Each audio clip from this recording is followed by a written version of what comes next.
Sauver leur emploi à tout prix. Cet après-midi, les salariés de Citel ont manifesté jusqu'à la préfecture pour demander un rendez-vous avec Arnaud Montebourg. Suite au placement en redressement judiciaire de l'entreprise fin décembre, le ministre du redressement productif avait annoncé dans un communiqué un reclassement par départ volontaire. On a été très surpris par ça. Après, allez vous dire que ça nous satisfasse, c'est pas ça. Nous, on veut les 420 emplois. Il faut qu'on se batte aujourd'hui pour les 420 salariés qui sont sur le site de Lyon. Car le temps presse, l'administrateur a fixé au 27 janvier la date limite pour le dépôt des offres de reprise. L'entreprise reconvertie dans la fabrication de voitures électriques paie aujourd'hui au prix fort le dépôt de bilan de Fagorbrandt. Depuis que Fagorbrandt a déposé le bilan, et vu que notre chiffre d'affaires était fait à 90% avec eux, on n'a plus de production de lave-linge, donc on est arrêté aussi.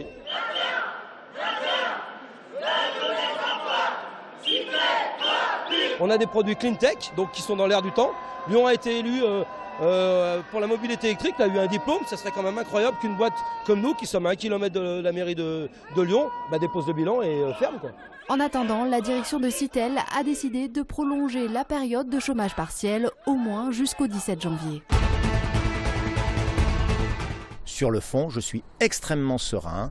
Et d'ailleurs, Jean-Michel Aulas a déjà perdu un procès qu'il avait fait en diffamation. L'opposant au Grand Stade, Étienne Tête, est mis en examen pour diffamation envers l'Olympique lyonnais suite à ses propos tenus sur notre antenne le 8 février dernier.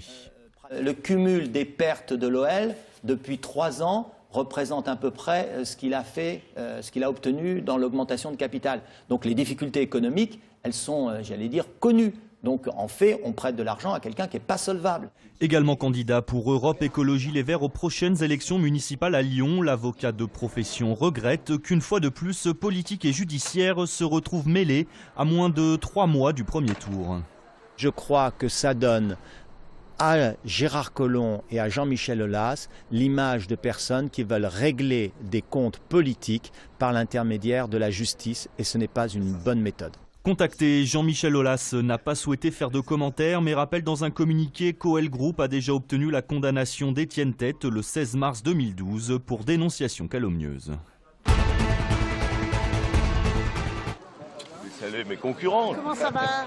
C'est sourire aux lèvres que Renaud Gauquelin repart en campagne. Le maire socialiste de Brieux-la-Pape brigue un deuxième mandat, une campagne à couteau tiré, puisque cette année, il doit faire face à une liste dissidente menée par Jean-Christophe Darne, son actuel adjoint aux finances et surtout fils de l'ancien maire de la ville. Je suis médecin généraliste, je ne suis pas généticien, mais je crois que la qualité et la fonction de maire ne se transmet pas par les gènes. J'aurais préféré que la gauche parte unie. Ceci dit, le Parti radical de gauche, les socialistes, la gauche du Parti socialiste et quelques centristes sont autour de moi. De son côté, Jean-Christophe Darne, lui, part avec le soutien de 10 des 15 adjoints de l'équipe actuelle. Une liste dissidente lancée il y a déjà plusieurs mois pour, dit-il, dénoncer des dérives dans la gestion municipale.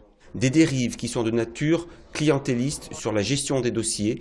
Il y a une confusion totale des genres entre une section d'un parti et un fonctionnement municipal qui se traduit par une absence d'intérêt général dans la gestion des dossiers. Une division qui pourrait profiter à la droite, sauf qu'elle aussi part divisée. Tête de liste UMP-UDI, Alexandre Vincendet mise sur le thème de la lutte contre l'insécurité pour espérer ravir la mairie perdue en 1995.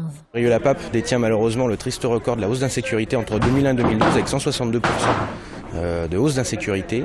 Je pense que le premier travail d'un maire aujourd'hui, c'est d'assurer la protection des biens et des personnes. Pour l'instant, 2 autres candidats se sont déclarés, 2 listes à droite, l'une menée par le dissident UMP Julien Smati et l'autre par Philippe Millon. Joël Batz, le docteur Emmanuel Laurent et Stéphane Ruffier suspendus par la commission de discipline suite aux incidents qui ont émaillé le derby entre l'OL et Saint-Etienne en novembre dernier. L'entraîneur des gardiens lyonnais a écopé d'une suspension de 2 matchs fermes et de 2 avec sursis pour avoir accroché une écharpe de l'OL dans les buts de son équipe. Suite aux incidents d'après-match, le médecin de l'OL a été sanctionné de 3 matchs fermes. Le gardien stéphanois, accusé par Jean-Michel Aulas de l'avoir frappé, a lui été suspendu 1 match ferme et un autre avec sursis. Je vous aime plus que les mots n'ont pouvoir de le dire. Vous m'êtes cher plus que mes yeux, mon espace, ma liberté, plus que tout ce qu'on tient pour précieux ouvrages. Un roi vieillissant a 3 filles et décide de partager son royaume en 3 et de donner à chaque fille une part égale. Et elles sont simplement soumises à la déclaration publique de leur amour. 2 le font, 1 ne le fait pas. Ce qui va déclencher la folie du roi. Écoute-moi, Félon! Par ton serment d'allégeance, écoute-moi! Christian Schiaretti met en scène le Roi Lear de Shakespeare au TNP. C'est le comédien Serge Merlin qui incarne le monarque sombrant dans la folie. Au fond, on aborde le Roi Lear comme le Graal, c'est-à-dire que c'est une œuvre mythique. Et donc, tant qu'on n'a pas un Roi Lear conséquent, on n'ose pas l'aborder. Et Serge Merlin m'a proposé de jouer le Roi Lear et j'ai accepté qu'il le joue. Et à ce moment-là, je suis parti sur l'aventure du Roi Lear. La pièce d'une durée de 3h30 est à l'affiche du TNP de Villeurbanne jusqu'au 15 février. Et je